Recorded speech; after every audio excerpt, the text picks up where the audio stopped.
ಭಾರತೀಯ ಸಾಂಬಾರು ಪದಾರ್ಥಗಳು ವಿದೇಶಗಳಲ್ಲಿ ಬಹಳ ಬೇಡಿಕೆಯನ್ನು ಹೊಂದಿವೆ. ಅದಕ್ಕೆ ಮುಖ್ಯವಾದ ಕಾರಣ ಅದರಲ್ಲಿರುವಂಥ ವಿಶೇಷವಾದ ಔಷಧೀಯ ಗುಣಗಳು. ಕ್ಯಾನ್ಸರ್ನಂತಹ ಕಾಯಿಲೆಯನ್ನು ಬರದೇ ಇದ್ದಂತೆ ಮಾಡುವಂತಹ ಶಕ್ತಿ ಇದೆ ಅಂತ ಹೇಳಿ ರುಜುವಾತಾಗಿದೆ. ನಮ್ಮ ಮನೆಯಲ್ಲಿರುವಂತಹ ಹಿರಿಯರು ಫಸ್ಟ್ ಕೊಡುವಂಥದ್ದೇ ಶುಂಠಿ ಕಷಾಯ. ಅರಿಶಿಣದ ಪುಡಿಯನ್ನ ಪ್ಯಾಕ್ ತಂದ್ರೆ ಅದರಲ್ಲಿರುವಂತಹ ಕರ್ಕ್ಯುಮಿನ್ ಅನ್ನುವಂಥ ಅಂಶವನ್ನು ತೆಗೆದು ಅದನ್ನು ಮಾರಾಟ ಮಾಡಿ ಬರೀ ಪುಡಿಯನ್ನು ಕೊಟ್ಟಿರ್ತಾರೆ. ಎಲ್ಲರಿಗೂ ನಮಸ್ಕಾರ, ನಾನು ಡಾಕ್ಟರ್ ವೆಂಕಟರಮಣ ಹೆಗಡೆ, ವೇದ ವೆಲ್ನೆಸ್ ಸೆಂಟರ್ ನಿಸರ್ಗಮನೆ ಶಿರಸಿ. ಇವತ್ತು ನಮ್ಮೊಂದಿಗಿದ್ದಾರೆ ನಿಸರ್ಗಮನೆ ವೇದ ವೆಲ್ನೆಸ್ ಸೆಂಟರ್ ಅಲ್ಲಿ ಓಝೋನ್ ಥೆರಪಿ ಮುಖ್ಯಸ್ಥರಾಗಿ ಕೆಲಸ ಮಾಡ್ತಾ ಇರುವಂತಹ ಡಾಕ್ಟರ್ ಸುಶ್ರಾ ಮಂಜುನಾಥ್ ಅವರು. ಡಾಕ್ಟರ್, ಕಾರ್ಯಕ್ರಮಕ್ಕೆ ಸ್ವಾಗತ. ಸೊ ಇವತ್ತು ನಮ್ಮ ಅಡುಗೆ ಮನೆಯ ಆಸ್ಪತ್ರೆ ಆಹಾರವೇ ಔಷಧಿ ಅನ್ನುವಂಥ ಕಾನ್ಸೆಪ್ಟ್ 100ಕ್ಕೆ 100ರಷ್ಟು ಸತ್ಯ. ಭಾರತೀಯ ಸಾಂಬಾರು ಪದಾರ್ಥಗಳು ವಿದೇಶಗಳಲ್ಲಿ ಬಹಳ ಬೇಡಿಕೆಯನ್ನು ಹೊಂದಿವೆ. ಅದಕ್ಕೆ ಮುಖ್ಯವಾದ ಕಾರಣ ಅದರಲ್ಲಿರುವಂಥ ವಿಶೇಷವಾದ ಔಷಧೀಯ ಗುಣಗಳು. ಇವತ್ತು ಭಾರತೀಯ ಸಾಂಬಾರ ಪದಾರ್ಥಗಳಲ್ಲಿ ಸ್ಪೈಸಸ್ ಅಲ್ಲಿ ಸ್ಪೈಸ್ ಬೋರ್ಡ್ ಅಂತಾನೆ ಇದೆ, ತುಂಬಾ ರಿಸರ್ಚ್ ನಡೀತಾ ಇದೆ, ತುಂಬಾ ಆಂಟಿ ಆಕ್ಸಿಡೆಂಟ್ಸ್ ಇದೆ. ಕ್ಯಾನ್ಸರ್ನಂತಹ ಕಾಯಿಲೆಯನ್ನು ಬರದೇ ಇದ್ದಂತೆ ಮಾಡುವಂತಹ ಶಕ್ತಿ ಇದೆ ಅಂತ ಹೇಳಿ ರುಜುವಾತಾಗಿದೆ. ಹಾಗಾಗಿ ಭಾರತೀಯ ಸಾಂಬಾರು ಪದಾರ್ಥಗಳನ್ನ ನಾವೇ ಬಿಟ್ಬಿಟ್ಟಿದ್ದೇವೆ. ನಾವು ಅದನ್ನ ರೀಸ್ಟಾರ್ಟ್ ಮಾಡಬೇಕು, ಅದನ್ನ ನಮ್ಮ ಅಡುಗೆಯಲ್ಲಿ ಉಪಯೋಗಿಸ್ಲೇಬೇಕು ಅಥವಾ ಔಷಧಿಯಾಗಿ ಉಪಯೋಗಿಸ್ಲೇಬೇಕು. ಆಗ ಅರ್ಧದಷ್ಟು ಕಾಯಿಲೆಗಳನ್ನ ಹತೋಟಿಯಲ್ಲಿ ಇಡ್ಲಿಕ್ಕೆ ಸಾಧ್ಯ, ಬರದೇ ಇದ್ದಾಗ ತಡಿಲಿಕ್ಕೆ ಸಾಧ್ಯ. ಹಾಗಾದ್ರೆ ಇವತ್ತು ತಿಳ್ಕೊಳ್ಳೋಣ ಭಾರತೀಯ ಸಾಂಬಾರು ಪದಾರ್ಥಗಳು ಯಾವ ರೀತಿ ನಮಗೆ ಸಹಾಯ ಮಾಡುತ್ತೆ, ಯಾವ್ದೆಲ್ಲ ಇದೆ. ಸಿಂಪಲ್ ಆಗಿ ಔಷಧಿ ಜಾಸ್ತಿ ಇರುವಂತ ಸಾಂಬಾರು ಪದಾರ್ಥಗಳನ್ನ ಹೇಳ್ತಾ ಬರ್ತೇವೆ. ಹೇಳಿ ಡಾಕ್ಟ್ರೆ. ಮೊದಲನೇದು ಶುಂಠಿ.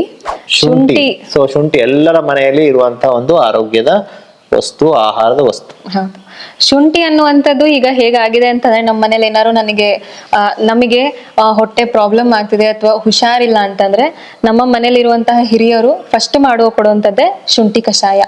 ಏನಕ್ಕೆ ಅಂತಂದ್ರೆ ಶುಂಠಿಲಿ ಒಂದು ಆಂಟಿ ಇನ್ಫ್ಲಮೇಟರಿ ಪ್ರಾಪರ್ಟೀಸ್ ಇದೆ. ಸೊ ನಮ್ಮ ದೇಹದಲ್ಲಿ ಇನ್ಫ್ಲಮೇಷನ್ ಆದಾಗ ಪೇನ್ ಬರುವಂಥದ್ದು ಅದೆಲ್ಲದೂ ಕೂಡ ಆಗತ್ತೆ. ಅದನ್ನ ಕಡಿಮೆ ಮಾಡೋದು ಈ ಒಂದು ಶುಂಠಿ. ಎಸ್ಪೆಷಲಿ ಇದರಲ್ಲಿ ಇರುವಂತಹ ಕಾಂಪೌಂಡ್ ಜಿಂಜರಾಲ್, ಅದು ಈ ಒಂದು ನೋವನ್ನ ಕಡಿಮೆ ಮಾಡ್ಲಿಕ್ಕೆ ಬಹಳಷ್ಟು ಸಹಾಯ ಆಗತ್ತೆ. ಈ ಜಿಂಜರನ್ನ ಅಥವಾ ಶುಂಠಿಯನ್ನ ಯಾವ ತರ ನಾವು ಉಪಯೋಗಿಸ್ಬೋದು ಅಂತಂದ್ರೆ, ಒಂದು ಶುಂಠಿ ಕಷಾಯ ಅಂದ್ರೆ ಕುದಿತಿರೋ ನೀರಿಗೆ ಶುಂಠಿಯನ್ನ ಹಾಕಿ ಸ್ವಲ್ಪ ಅದೆಲ್ಲ ಅದ್ರ ಕಂಟೆಂಟ್ ಬಿಡ್ಕೊಳ್ಬೇಕು. ಸೊ ವಾರ್ಮ್ ಅಲ್ಲಿ ನೀವು ಈ ತರ ಕುದಿಸಿದಾಗ ಅದರಲ್ಲಿರೋ ಕಂಟೆಂಟ್ ಎಲ್ಲ ನೀರಿಗೆ ಬಿಟ್ಕೊಳುತ್ತೆ.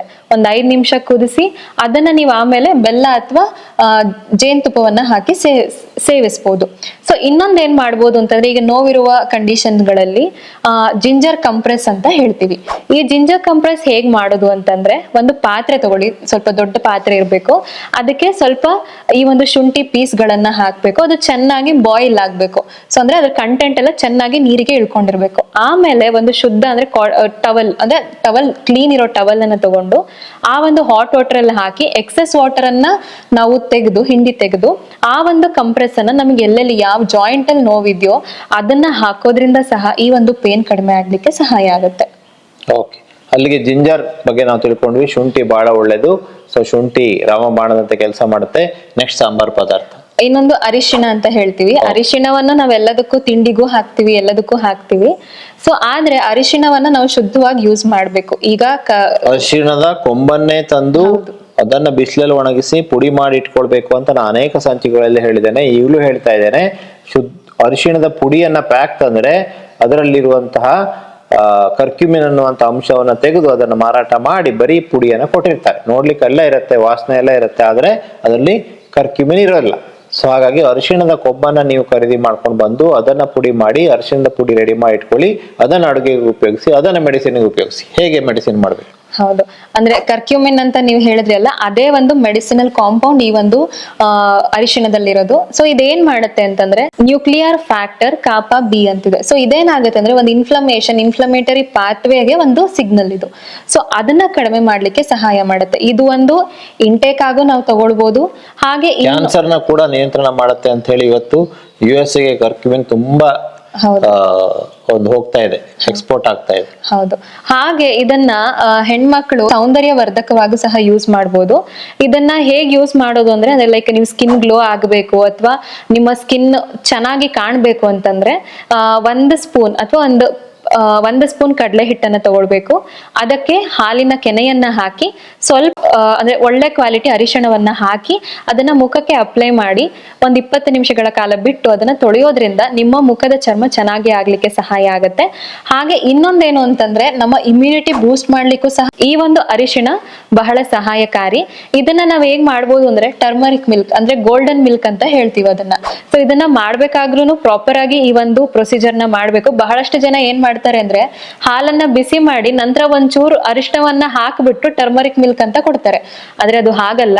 ನೀವು ಬಾಯ್ಲ್ ಮಾಡಕ್ಕೆ ಇಟ್ಟಾಗ ಸ್ವಲ್ಪ ಒಂದು ಅರ್ಧ ಸ್ಪೂನ್ ಅಥವಾ ಒಂದ್ ಸ್ವಲ್ಪ ಪಿಂಚ್ ಆಫ್ ಅರಿಶಿಣವನ್ನ ಅದಕ್ಕೆ ಹಾಕಿ ಅದು ಚೆನ್ನಾಗಿ ಬಾಯ್ಲ್ ಆಗ್ಬೇಕು. ಬಾಯ್ಲ್ ಆದಾಗ ಮಾತ್ರ ಅದ್ರ ಕಂಟೆಂಟು ಹಾಲಿಗೆ ಬರುವಂತ ಚಾನ್ಸಸ್ ಇರೋದು. ಸೊ ಅದನ್ನ ನೀವು ಸೇವಿಸಿದಾಗ ನಿಮಗೆ ಇನ್ಫೆಕ್ಷನ್ ಪದೇ ಪದೇ ಇನ್ಫೆಕ್ಷನ್ ಆಗ್ತಾ ಇದೆ ಅಥವಾ ಮಕ್ಕಳಿಗೆ ಪದೇ ಪದೇ ಕೋಲ್ಡ್ ಆಗ್ತಾ ಇದೆ, ಕಾಫ್ ಆಗ್ತಾ ಇದೆ ಅಂದ್ರೆ ಅದನ್ನು ಸಹ ಕಡಿಮೆ ಮಾಡ್ಲಿಕ್ಕೆ ಸಹಾಯ ಆಗುತ್ತೆ.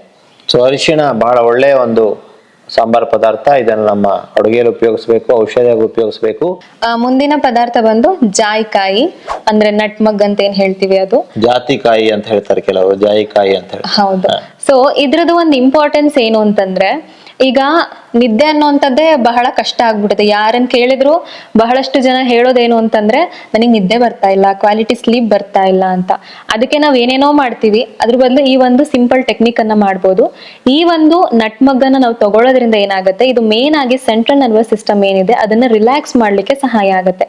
ಹಾಗೆ ಗಾಬಾ ಆಕ್ಟಿವಿಟಿನ ಎನ್ಹಾನ್ಸ್ ಮಾಡೋದ್ರಿಂದ ಮೈಂಡು ಕೂಡ ಆರಾಮಾಗಿ ರಿಲ್ಯಾಕ್ಸ್ ಆಗಿ ನಿದ್ದೆ ಬರ್ಲಿಕ್ಕೆ ಸಹಾಯ ಆಗುತ್ತೆ. ಈಗ ಮಕ್ಕಳಿಗೂ ಸಹ ನೋಡ್ಬೋದು, ಪುಟ್ಟ ಮಕ್ಕಳಿಗೆ ಮನೆಯಲ್ಲಿ ಏನ್ ಮಾಡ್ತಾರೆ ಅಂತಂದ್ರೆ ಜಾಯಿಕಾಯಿನ ತೇದ್ಬಿಟ್ಟು ಹಾಲಿನ ಜೊತೆಗೆ ಮಿಕ್ಸ್ ಮಾಡಿ ಕೊಡ್ತಾರೆ, ಮಕ್ಕಳು ಚೆನ್ನಾಗಿ ಮಲಗ್ಲಿ ಅಂತ ಅನ್ಬಿಟ್ಟು ಅಂತ. ಹಾಗೆ ನಾವು ಸಹ ರಾತ್ರಿ ಮಲಗಬೇಕಾದ್ರೆ 1 ಲೋಟ ಹಾಲಿಗೆ ಈ ಒಂದು ಜಾಯಿಕಾಯಿ ಪುಡಿಯನ್ನ ಹಾಕಿ ಮಿಶ್ರಣ ಮಾಡಿ ಅದನ್ನ ಸೇವಿಸೋದ್ರಿಂದ ಒಳ್ಳೆ ನಿದ್ದೆ ಬರ್ಲಿಕ್ಕೆ ಸಹಾಯ ಆಗುತ್ತೆ. ಸೊ ಜಾಯಿಕಾಯಿ ನಿಮ್ಗೆ ಎಷ್ಟು ಅಂತ ಹೇಳಿ ಒಂಚೂರು ಡೌಟ್ ಬರ್ಬೋದು. 1 ಜಾಯಿಕಾಯಿ ಬರುತ್ತಲ್ಲ ಅದನ್ನ 4 ಭಾಗ ಮಾಡಿ 1 ಭಾಗದಷ್ಟನ್ನ 1 ದಿವಸಕ್ಕೆ ಮ್ಯಾಕ್ಸಿಮಮ್ ಸೇವಿಸಬಹುದು ಅಷ್ಟೇ. ಅದಕ್ಕೂ ಜಾಸ್ತಿ ಸೇವಿಸೋದು ಒಳ್ಳೇದಲ್ಲ. ಅದನ್ನ ಪುಡಿಯನ್ನ ನೀವು ಅಂದ್ರೆ 1/4 ಚಮಚ ಪುಡಿ ಆಗುತ್ತೆ, ಅದನ್ನ ಹಾಲಿಗೆ ಹಾಕೊಂಡು ರಾತ್ರಿ ಕುಡಿಯೋದ್ರಿಂದ ನಿದ್ರಾಹೀನತೆ ಸಮಸ್ಯೆ ಇರೋದು ಅನುಕೂಲ ಆಗುತ್ತೆ. ನೆಕ್ಸ್ಟ್ ಸಾಂಬಾರ್ ಪದಾರ್ಥ ಲವಂಗ. ಲವಂಗ ಅಂದಿದ ತಕ್ಷಣ ಎಲ್ಲರಿಗೂ ಬರೋದು ನೆನಪು ಹಲ್ ನೋವು. ಸೊ ಇದು ಹೇಗಾಗತ್ತೆ ಅಂತಂದ್ರೆ ಲವಂಗದಲ್ಲಿರುವಂತಹ ಯೂಜೆನಾಲ್ ಅನ್ನೋ ಒಂದು ಪ್ರಾಪರ್ಟಿ ನಮಗೆ ಪೇನ್ ಹೋಗ್ಬೇಕು ಅಂದ್ರೆ ಕೆಲವೊಂದು ರೆಸೆಪ್ಟರ್ಗಳಿರುತ್ತೆ. ಅಂದ್ರೆ ಬ್ರೈನಿಗೆ ಹೋಗಿ ಇದು ಪೇನ್ ನಿನಗೆ ಬರ್ತಾ ಇದೆ ಅಂತ ಬ್ರೈನ್ ತೋರ್ಸಿದ್ಮೇಲೆ ನಮಗೆ ಗೊತ್ತಾಗೋದು. ಸೊ ಆ ಒಂದು ರೆಸೆಪ್ಟರ್ನ ಬ್ಲಾಕ್ ಮಾಡುವಂತಹ ಕೆಪಾಸಿಟಿ ಈ ಒಂದು ಕ್ಲೋವ್ ಆಯಿಲ್ಗೆ ಇದೆ. ಸೊ ನೀವು ಡೆಂಟಿಸ್ಟ್ ಹತ್ರ ಹೋದ್ರೂ ಕೆಲವೊಂದ್ಸಲ ಅವ್ರು ಫಿಲ್ಲಿಂಗ್ ಏನ್ ಮಾಡ್ತಾರಲ್ಲ ಅದ್ರಲ್ಲಿ ನಿಮಗೆ ಕ್ಲೋವ್ ಟೇಸ್ಟ್ ಬರೋದು. ಸೊ ಅದಕ್ಕೂ ಸಹ ಈ ಒಂದು ಕ್ಲೋವ್ ಆಯಿಲ್ ನ ಯೂಸ್ ಮಾಡ್ತಾರೆ.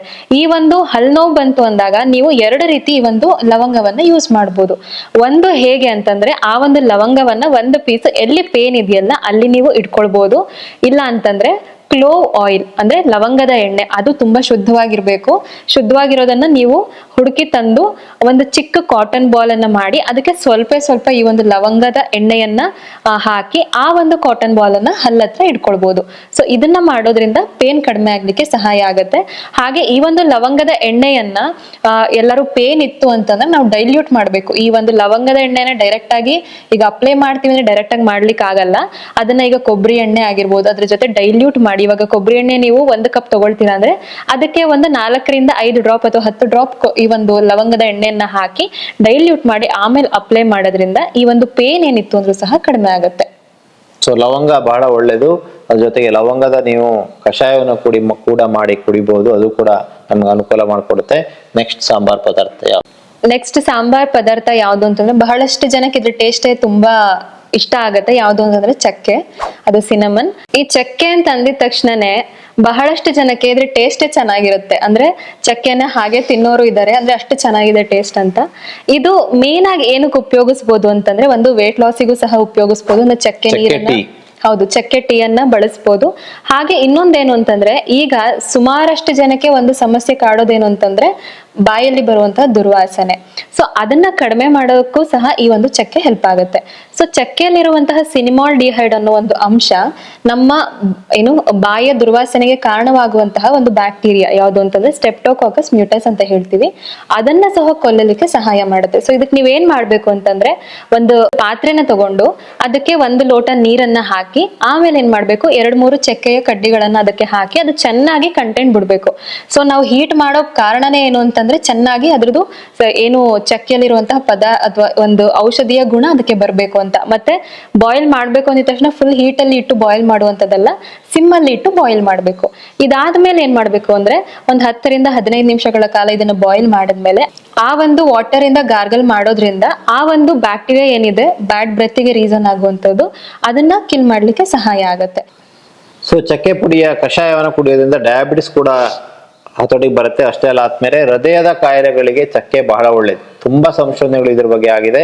ಚಕ್ಕೆ ಕಷಾಯವನ್ನು ಕುಡಿಯೋದ್ರಿಂದ ಹೃದಯದ ಕಾಯಿಲೆ ಕೂಡ ಕಡಿಮೆ ಆಗುತ್ತೆ. ಇನ್ನು ಬಹಳ ಒಳ್ಳೆ ಒಂದು ಕಾಂಬಿನೇಷನ್ ಅಂದ್ರೆ ಚಕ್ಕೆ ಪುಡಿ ಹಾಗೂ ಜೇನುತುಪ್ಪ. ಚಕ್ಕೆ ಪುಡಿ ಹಾಗೂ ಜೇನುತುಪ್ಪವನ್ನು ನೆಕ್ಕೋದ್ರಿಂದಾಗಿ ಆರೋಗ್ಯ ಬಹಳ ಇಂಪ್ರೂವ್ ಆಗುತ್ತೆ. ರಕ್ತನಾಳಗಳಿಗೆ ಬಹಳ ಒಳ್ಳೇದು, ಬಿಪಿಗೆ ಬಹಳ ಒಳ್ಳೇದು.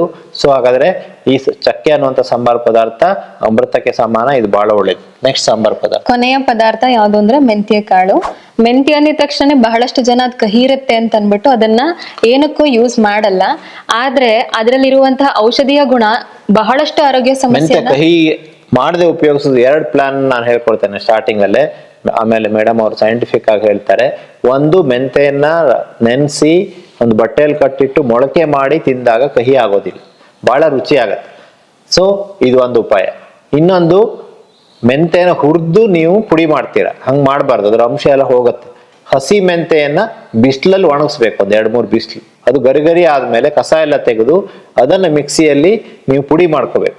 ಅದನ್ನ ನೀವು ಮಜ್ಜಿಗೆ ಹಾಕಿ ಕುಡಿದಾಗ ಕಹಿ ಆಗಲ್ಲ. ಇದು 2 ಪ್ಲಾನ್ ಮಾಡೋದ್ರಿಂದಾಗಿ ಕಹಿನೂ ಆಗೋದಿಲ್ಲ, ಅದ್ರ ಎಲ್ಲ ಅಂಶಗಳು ನಮಗೆ ಸಿಗುತ್ತೆ. ಅದರಲ್ಲಿರುವ ಫೈಬರು ಶುಗರ್ ಬೇಗನೆ ಅಬ್ಸಾರ್ಬ್ ಆಗದೆ ಇದ್ದಂಗೆ ಮಾಡುತ್ತೆ. ಆಹಾರ ಜೊತೆ ನಾವು ಊಟದ ಜೊತೆ ಮಜ್ಜಿಗೆಗೆ ಮೆಂತೆನ ಹಾಕಿ ತೆಗೆದುಕೊಂಡಾಗ ಅನ್ನದಲ್ಲಿರುವಂತಹ ಕಾರ್ಬೋಹೈಡ್ರೇಟ್ ಅಂಶ, ಸಕ್ಕರೆ ಅಂಶ ಬೇಗನೆ ರಕ್ತಗತ ಆಗದೆ ಇದ್ದಂಗೆ ತಡಿಲಿಕ್ಕೆ ಈ ಮೆಂತೆ ಸಹಾಯ ಮಾಡುತ್ತೆ. ಹೌದು.